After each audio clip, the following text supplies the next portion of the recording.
আসসালামু আলাইকুম বন্ধুরা, কেমন আছেন সবাই? আশা করি ভালো আছেন। মিস ফুডের চ্যানেল থেকে আপনাদেরকে স্বাগতম।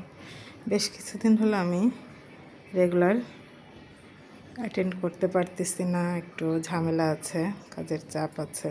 যাই হোক, আজকে আবার আসলাম আপনাদের মাঝে। আজকে দেখি আমার ফুডিতে কী কী আছে। এখানে তো আছে বন্ধুরা, ভাত আছে, এখানে আছে ইলিশ মাছ মূলা বেগুন দিয়ে রান্না করা হয়েছে, ইলিশ মাছের তরকারি।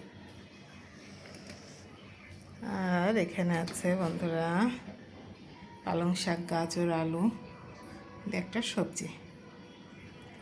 পালং শাক, গাজর, আলু দিয়ে। যাই হোক বন্ধুরা, বেশ কিছুদিন আপনাদের সাথে অ্যাটেন্ড করতে পারতেছি না। যাক, রেগুলার হওয়ার চেষ্টা করব। সবাই ভালো থাকবেন, সুস্থ থাকবেন। আল্লাহ হাফেজ।